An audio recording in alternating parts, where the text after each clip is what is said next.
see the recognition of our concepts offensively and our rotations and schemes defensively. And yeah, I mean, this is training camp. It's an extension of training camp right now, and game day is it's not what it'll be, once the regular season starts. So we did a lot of work in practice today. We'll get more work in the game tonight. Know yet who you're starting? I'm going to start Steph, Jordan, Wiggs, Draymond, and Luke.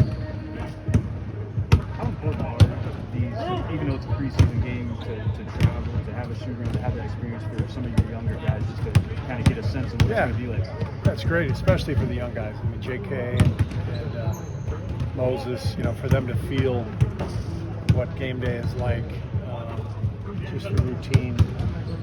It's really good for them, and it's good for the vets to play against somebody else on the road, fans in the stands. Like, we got to get used to all that stuff again. So I'm excited about the game. I think it's coming at a really good time.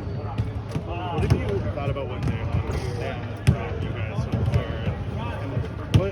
And how did that acquisition come together? Dan has been great. He's got a wonderful presence. He fits our culture well because he's full of joy. He's a really fun guy to be around. He laughs at himself. Loves being in the group. Players have really gravitated towards him quickly.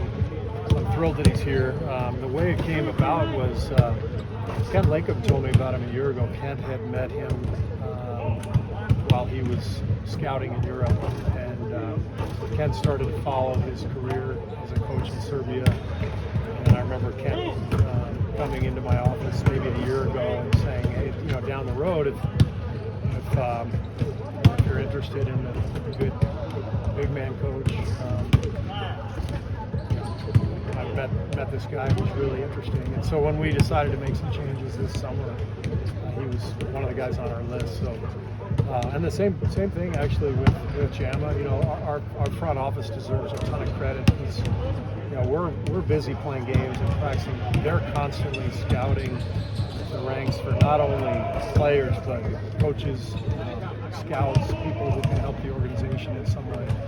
And so I feel like the hiring of Dayon and Jama was really a collaborative effort with the front office. Obviously, Dan has a unique experience level with everything he did in Europe. How have you felt that so far? And specifically, how have you seen it with his work with Wiseman? Well, James obviously hasn't been able to do contact, and so Dan has worked closely with him, just one-on-one with a lot of really basic stuff, which is good for James. He's so young and he's so inexperienced. They're doing some really basic footwork and passing drills and recognition drills, and I think he's got a really good sense, Dan does, of post play and high and low post play and what makes a big man tick. He's worked with some of the best guys in Europe, as we know.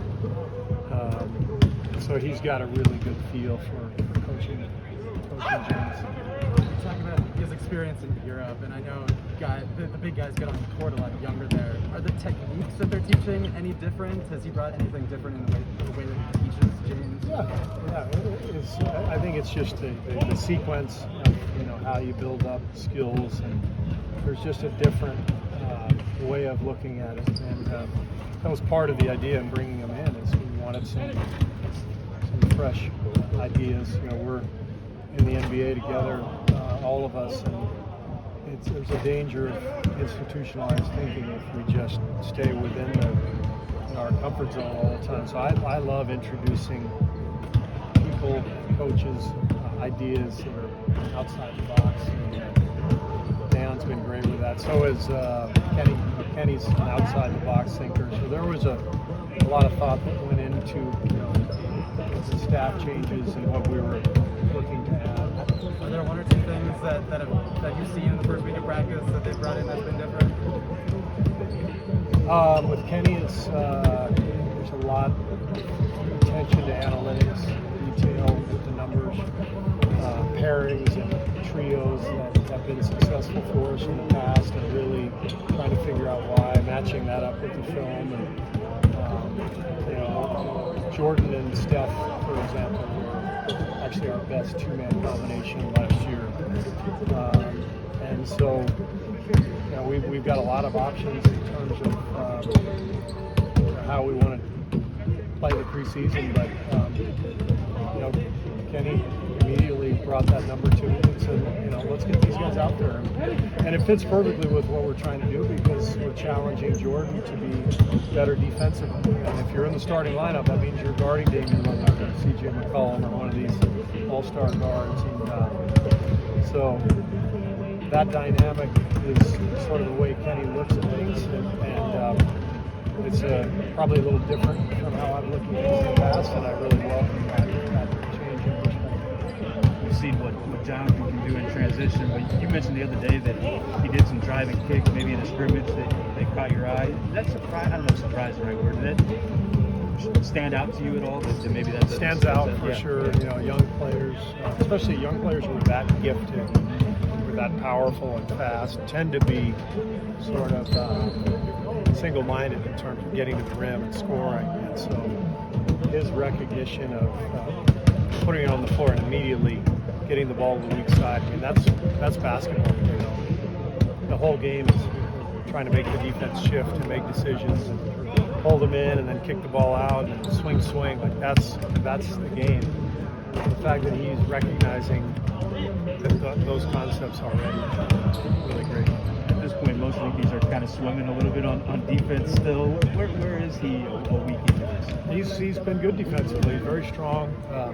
I thought he showed in summer league. He's got a good knack for guarding without fouling, which we'll see if that continues with the competition, obviously, and the talent level rising pretty dramatically. But I think he's got a really promising defensive future and offensive, but he's got a better feel at both ends than most guys his age with his lack of experience. In terms of the learning curve, not just for the young guys, but just the new guys in the system, is it bigger on the offensive or the defensive side of the ball? It's both. The whole thing is brand new for young guys. The game's moving fast. Decision making has to be quick, but it's a Is it different for guys who are coming in like Weibo or somebody coming in as a free agent? Those guys, they know the NBA well. It's just terminology. So we might have a different call for a certain concept, but guys like Otto, Belly, they've been in the league long enough that they've done everything defensively. It's more matching the terminology and the personality. Thank you. Thanks.